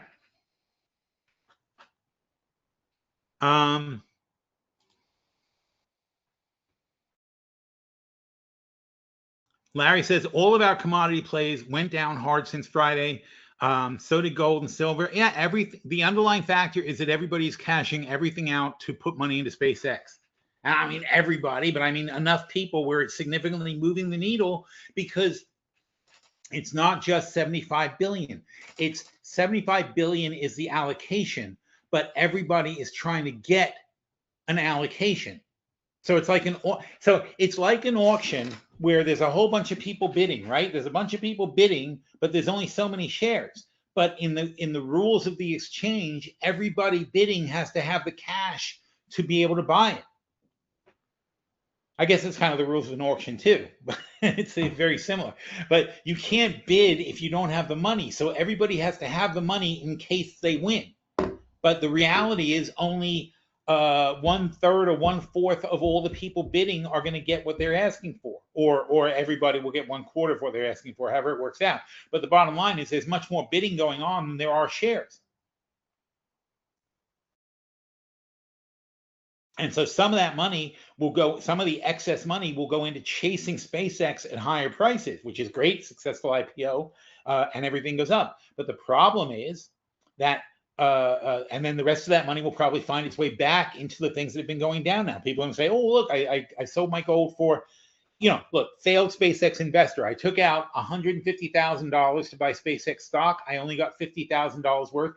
I have $100,000 sitting around. But you know what? I cashed out my gold at 4,700 and now it's 4,200. So I think I'm going to buy the gold again because it went down significantly. Makes it a good deal. I just put my money right back into gold. That there's going to be a lot of that, and it's going to probably happen next week. And again, that's why Basho is very on about the pipes, because what he looks at is piping the markets. He says, look, there's only so much money that can go through the market on any given day, because it's not about the total volume. It's about the imbalances. That's where the cash flow is in the market. It's the imbalances between the buying and the selling, not the buying and selling. For every buyer, there's a seller. Somebody buys a stock, somebody sells the stock. There's no movement of money. But the inflows, even though they're microscopic, make the entire stock go higher and make the apparent value of everything go higher. So it's a very complicated mechanism, and that's why we hedge. We hedge so we don't panic out of our positions when this sort of thing happens. So Stefan says 25% of the top 50 guys. So he's saying Elon owns 40% of the 40% of it, and the other guys owns 25%. So 65% is in the insider group. So the insiders have 175 times 0.65. So they have 113 billion. I'm sorry, they have 1.13 trillion. So they have 1,137. So these guys, the insiders of SpaceX, have about $1.2 trillion, and then the retailers have 1,137. So the retail crowd is getting 75 billion. That leaves that much, and so now we take it's going to be the same thing. We take 75 divided by 1,137. Whoop, comes out to 0. 75 divided by 1,137. 6.5%. So that's about right. It's 6.5%. Which means I think Elon is higher than what we're calculating, but that's okay. Oh, I'm sorry. Or there's available float that's not being sold yet. So the math checks. That's the point. So these guys only have, you have 20 times more stock. You guys and Elon have 20 times more stock than the people who are buying it now. Shares. Doesn't matter what the price ends up at. You got 20 times more shares than they do. So when we say only 5% of your shares are being unlocked, that's all the shares that these people are buying right now. And if you guys say, oh, you know what, at 180, I'm going to sell my entire allocation that comes in, you have the potential to wipe out the investment that these people are making to bring it up to 180. Because you'll sell it, I mean you particularly, but your group will sell it down to 100, and it won't mean you'll be like, oh, 100, that's fantastic. We came in at 13. So you're going to make a fortune selling whatever round comes in whenever the lockup expires, while the retail investors can get crushed. And it makes no difference, because at $100 a share, you're still going to be at a $1.5 trillion valuation or something like that. It's the people coming in now, paying the premium price now, that are going to get destroyed. And that's what we got to be careful of, because the reality is when you sell your 5% of your holdings at $180 a share or down to $100 a share, you're selling $75 billion. There's not $75 billion more dollars sitting around waiting to buy the stock. Therefore, it will drop quickly, and it will become, and then God forbid, the people who are in the stock now who are buying at 75 billion decide, oh my God, it's going to 70 to 60 billion. I better start selling to avoid total loss. And all of a sudden now everybody's trying to sell it, and they're trying to sell $150 billion into a market that doesn't want any. And because, again, your lockup period expires around the time they report their first earnings, which are not going to be pretty. And that's the danger of this thing. And again, I'm not saying you're doing anything wrong. I really, really appreciate you being honest about what's going on here. But it's not like we're saying you're doing something wrong. It's just a question of that the whole thing is wrong. It shouldn't be done the way it's being done. It can be an incredible burden to the people who are running around putting in money now, who think they're going to get some great returns, but won't happen.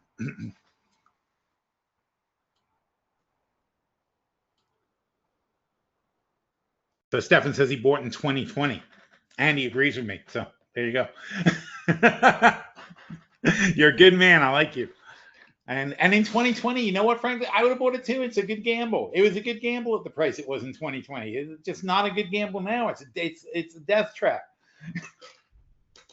And they might succeed, but again, they're not going to succeed in a time frame that justifies paying $135 a share now. That's the problem. You know that, because you're itching to sell. That's why you're fixated on your lockup period. You're like, when can I sell this thing? Because you can love something and still think it's overpriced, which is frankly why we liquidated Lockheed Martin not too long ago, and some other things. Micron, in fact, went to a point where we were like, this is too much money. This is just stupid. So we got out. But that's also why I like to play with stocks. I like stocks that are liquid and that you can trade and so on and so forth. Oh my God, we never got to the money tour portfolio.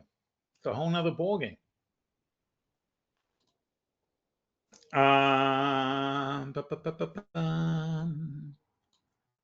What are you doing?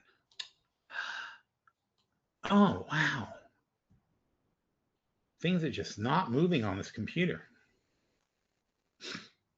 So speaking of stocks,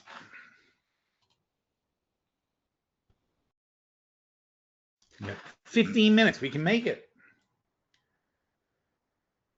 Speaking of stocks, speaking of AI, see how everything comes together.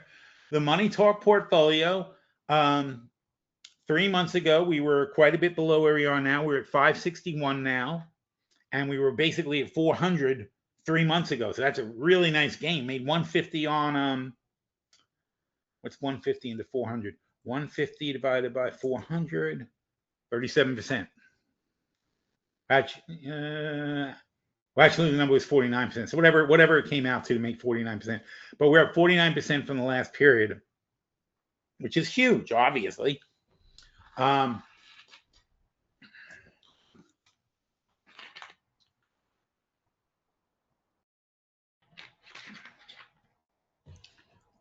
And it's because this year we starting with our watch list, and we when we go to the trade of the year, we take our watch list, which has 100 plus stocks on it. We narrow it down to I think we narrowed down to about 40. Then we whittle that down to 20. And it's based on, this is why back and forth. Back in November, we do it at Thanksgiving. So back in November, we got down to the final 4 picks for the trade of the year. But as we're doing that, we're saying, what are the macro themes? What's important? And so to start 2026, we talked about the economic backdrop, that there would be stagflation, that growth was slowing, the consumers are becoming fragile, AI productivity was going to make an impact. There would be higher interest rates. Everything I'm saying now sounds like, oh, what is this? The headlines from yesterday. No, this was what we predicted in November of last year using our AI modeling. Every single thing I'm talking about happened. Tariffs are the default. We didn't know that there would be an interruption. That's one thing that changed. There was an interruption in the legality of the tariffs. Policy chaos at the Fed's doorstep. Fiscal gravity and the debt overhang, which is driving up the long-term rates. Every single thing. The only thing we missed is we didn't realize the Supreme Court would invalidate the tariffs and force them to move to a different strategy. But on the whole, they kind of regrouped and charging the tariffs anyway. So it didn't blow our investment thesis. And then we talked about Bodie came up with the list, and this is Bodie's wheelhouse. Like I said, they all have their expertise. Bodie's wheelhouse is analysis. So me and Bodie going back and forth talking about, like, what's the best stock? What should we be focused on? What should we be doing? So we talked about our criteria. Can this business survive a ugly 2026? Does the current price give us a real margin of safety? Does it add something distinctive to the portfolio beyond it went up recently? Now, so is it diversifying us? Is it making our portfolio stronger? Is it giving us something that we don't have otherwise? Every single trade had to be identified that way. And that's how we built the money talk portfolio for this year. Then we looked at the macro environment. It says entrenched tariffs, late cycle credit, real but noisy AI and energy transitions, defensive cash flow machines. We were looking for defensive cash flow machines, infrastructure, and transitional names, and selective cyclicals and growth. So that was our investment outlook. We laid this out back in January. This is what we've been following to invest in the Money Talk portfolio. And that's why it's so strong, because as soon as tech starts sputtering, all of ours exploded. That's what's happened in the last 3 months. The giant tech bubble stopped exploding, and we have all the other ones. Everything else that's not tech that also participates, the picks and shovels, as they like to say, we had those plays, and we knew that that cycle would come around, but we were able to pick up our things at very cheap prices instead of chasing all the tech valuations. Now, see here, Micron. Micron was one of our picks. So we picked Micron. We liked them. We had Energy Transfer. We had PPL, another energy company. We had Pfizer, which is our trade of the year. And Pfizer is not our trade of the year because we thought it would do better than Micron. Pfizer was our trade of the year because we were more sure that it would hit our goal than Micron. So in other words, for us, Pfizer was guaranteed money. Pfizer was a can't miss stock. And as long as the stock stays flat, we can construct an options trade that's going to make you a couple of 100%. We don't need it to go up. We just need it not to go down. And then the setup that we put together will take care of the rest. So, and even here, and this is only a couple of days ago, AMAT, cash it out. We made too much money. It's done. It's over our target. We made a fortune. We're done with it. Here's Barrick. So we made adjustments, which we just talked about with Marco earlier. He had his own Barrick. So we're taking profits on Barrick and selling the calls and whatever. And again, we're selling the calls because we want to make sure we're making an income. And in fact, we targeted 37. It's at 39. So we actually were targeting a lower price. What day was this? This is on the 9th, which is only, wait. Oh, it's yesterday. What am I talking about? Yesterday. So we're targeting a lower price on Barrick. See, it's funny because I can look at an option spread. I can look at a spread and tell you what my thinking was on the stock based on the numbers in the spread. Because I can say, well, we said 37, so we expect it to go down, not up. So for the next 3 months, we're not bullish at all on that stock. Here's Barclays. We're rolling that one, and I said that's still good. That one's still good for a new trade. So the setup is still valid as a brand new trade. IVZ, we like that one. We made some adjustments. Bank of Ozark, nice, quiet community bank, steady payer, great to play. And again, we don't care if it goes up. We just care if it doesn't go. We just care that it doesn't go down. Here's Pfizer trade of the year. We got it in November. So Thanksgiving is around here. So we got it basically where it is now. That's fine with us. What I say, it's up. We made 186% with 18 months to go. So there's still 18 months to go. We made 186% on the trade already. And it's a 2-year trade, and we're 6 months into it. So we're really on track because our goal is to make 300%. We're like way on. We still have $29,000 of upside potential, 551% upside potential. That's why this is our trade of the year. We did not need it to go up. We sold puts and calls for income. We did not need it to go up. We're already making the money. We only care it stays, we just want it to stay above where we picked it. That's all. Here's PPL. We like that one. We did some things. Here's Schlumberger. All up, and again, this played right into our hands. But Schlumberger, of course, is an infrastructure for the energy industry. So nobody likes Halliburton. Internationally, people don't like Halliburton. Our government loves Halliburton. They work hand in hand on stuff.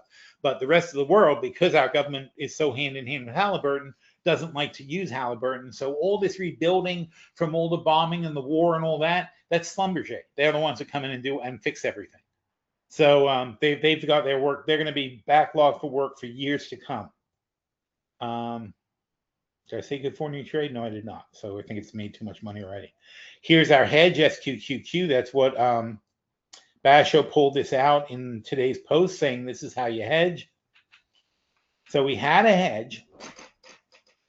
Here's our hedge. We had 70 calls. We had 50 short 100 calls, and we had 20 short June 80 calls. And the net is 126 minus 94, which is what, like 30,000 minus 23. So in the end, we had a $9,000 net loss on this spread that we initiated on April 1st. So between April 1st and now, which is it's only June. So in 2 months, we lost $9,000. But that's our hedge. We gained $150,000. It's having the hedge allowed us to play aggressively bullish, and the bullish bet paid off, and we lost money on the hedge. Of course, we lost money on the hedge. But had we lost $50,000 instead of gaining $150,000, we would have been covered by our hedge. And so now we're taking another hedge, and it's basically the same thing, 60, 50, 20. This was 60, 50, 20, except now we're buying the $30 calls. Here it was the $60 calls. So that's the 70 calls. These were the 70 calls. Now we're buying the 30 calls, selling the 60 calls, and selling short-term 45 calls, and it's netting us $37,000. That's about what we spent on the other hedge. And we net $143,000 of upside protection. So if the S&P, if the NASDAQ drops 20%, this SQQ will pop 60%. It's 3 times ETF, and it'll hit $60, and we will then make $143,000. Not the linear, by the way, because it's 2028, so it'll take time to grow into it and so on and so forth. But if the market goes down and stays down, we get paid. If it goes down and bounces back, we don't get paid on the hedge, but we get our stock back. So who cares? The point of a hedge is making it so you can survive a loss, so that a market can dip like it dipped today and it did yesterday. The market can dip, and we can just sit back in our chair and say, "Well, I wonder how far this will go." This week we're down 5% on the indexes. We have 20% insurance, so we can still sit back and watch and go, "Well, we'll see if it goes down 10%, then maybe we'll do something about it." But if the market's only down 5%, we don't care. We're fully insured for 5%. We're fully insured for 10%. We're fully insured for 15%. Once we go past 10%, we may want to add some more insurance just in case. But at the moment, it's only down 5%. Wake me when we get to 10%, and then I'll start looking. That's what a hedge is all about. It's an integral part of the strategy. Here's Suncor doing very well. Here's the AGI roundtable. In fact, this is a great representation of it. Here's Sherlock. See, they all have their own. It says Sherlock, legal and evidence specialist. Quixote, visionary. Anya, market psychologist. Zephyr, macro logician. Hunter, systems and risk analyst. It means he doesn't trust anything, basically. And Hunter is modeled for Hunter S. Thompson, the great journalist. Robo John Oliver, obviously modeled after John Oliver. He's a strategist. Rowan is he's a storyteller. He's a novelist. He puts things together. Bodie McBoatface, of course, is my go-to analyst. Jubal is a surgical. He's modeled after Jubal Harshaw from Robert Heinlein's Stranger in a Strange Land. He's a doctor and a lawyer and a writer. And that's exactly what he is. And he's also a cranky old man. Sign-In is a strategic integrator. He puts things together. Cyrano is a pattern guy. He's looking for all the patterns and how things connect and so on and so forth. And that's and then we've got a couple of new ones since this diagram was done. But that's essentially how the team works. They discuss together and get us to where we need to go. And they pick everything apart, and so instead of one of them just analyzing and saying some crap, and then a person takes that and says, "Here's my AGI, there's my AI report," these guys are discussing every aspect of the problem with each other, and everyone is giving an opinion, and they try to arrive at some kind of a consensus to say, "Okay, well, this one thinks that, and this one thinks that, and this one thinks that," and that caused us to go back and double check the facts because we weren't sure. And that's how we arrive at these consensus reports. And they're so good that we sell these now to companies. We have an AGI roundtable consulting group. We sell these reports to corporations. These are as good as you're going to get from McKinsey, except we don't charge $50,000 for them. We'll do a full corporate report for $5,000. It's freaking amazing. It's like a game-changing technology. And then that's the future too. You've got better informed corporations making better and better decisions. The downside is, though, there's no people. You don't need people. You need some, but not that many. That's a problem we're going to have to solve. We discussed this at the roundtable. We have to figure out what to do with the people. AIs and AGIs are causing the problem. We've got to figure out how to fix it. Here's Target, which we adjusted also. We have to adjust everything quarterly because we're selling quarterly income. So basically, we need to be there to make the adjustments. Whirlpool has been a catastrophe. We are reinvesting in Whirlpool. We're keeping with it. We think it's going to come back at some point. Eventually, people need new washers and dryers. They may not want to get one, but nobody's going back to hand washing their dishes. So you're certainly not going back to doing your laundry by hand. So that's what it is. I mean, it's something you have to have. All that's happening is the replacement cycle is slowing due to recessionary activity. It takes people longer to go to the store and get a new washer and dryer and a refrigerator and whatever, but they will go and they will do it eventually. It's not like people aren't washing and drying anymore. By the way, Warren picked GM today, had great reasons. GM is, aside from cars, GM is heavily into the turbines and motors that drive power plants. So it's like a side business nobody really thinks about with GM, but it's a great piece of their business. It's going to grow rapidly. Also today, they've developed a system that lets your car power your house and power the grid. So you can actually use your car to buy electricity when it's cheap, right? You plug it in, you suck up the electricity when it's cheap, and then let's say at peak hours, if you have your car plugged in and you're not using it, you can redirect, you can just switch it and say, sell it now. And you can arbitrage your own power, and you don't have to make the decision. They've got obviously AI programs that do that for you. So your car can become a profit center in your home because you've got this big ass battery in your car that you're not really using. The only problem is you have to also account for the fact that you do need your power to go to work. But fortunately, power is generally cheaper at night. And so your car is away during the day. You come back to the office and it charges up at night. And if it has any excess power in the morning before you need it, it can then sell some to the grid when the rates come back up, or on the weekend or on hot days or whatever, because all these cars have 300-mile ranges, but a lot of people don't drive more than 100 miles in a week. Not everybody needs 300 miles a week. Certainly not a day. So there's a ton of extra capacity. In fact, how much do people drive in a day? The average car goes 15,000 miles a year, divided by 365 days. The average car goes 40 miles a day. Everybody, and that's the stupid thing, everybody buys these cars that have 300-mile ranges because that's the biggest trip they ever take.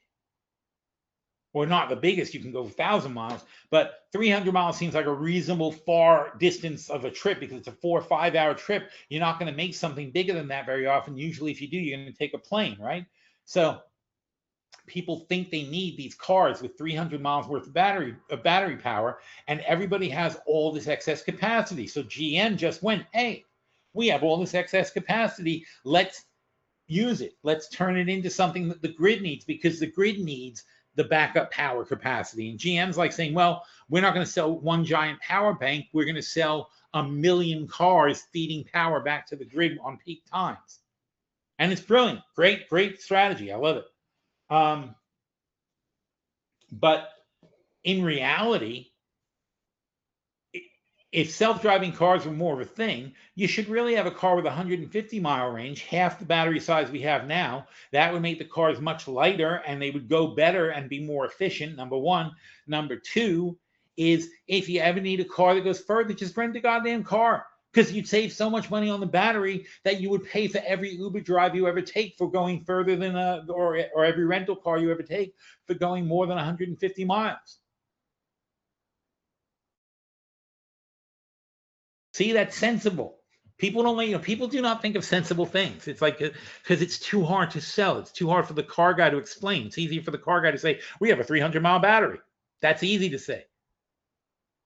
To say your battery would cost you $25,000. The battery in your car would cost $25,000, but now it's only going to cost $12,500 because it's a 150-mile battery, and $12,500 pays for you to take to rent a car for $500 25 times.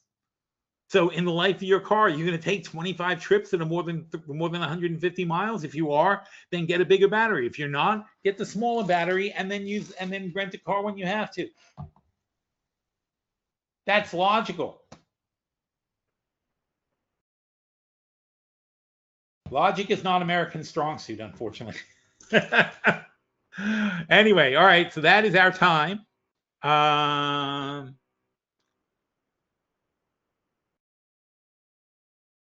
Brad says Maddie is writing great financial articles for an artist. Yes, she is. She does a good job. Those are good little articles that she's putting out. She has help, of course, from AIs, but she's, getting them done, and I'm very proud of her for that she's learning all this.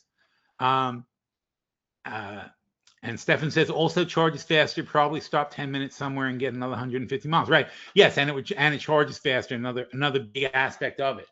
But again, logic is very hard to sell to Americans because we're not trained in logic because they don't teach it in school. They don't teach critical thinking and stuff like that. It's easier to say, oh, 300 miles, big. Anyway, thank you all for coming. I appreciate it. We'll do it again next week. Have a wonderful rest of the week and a good weekend, folks. Take care.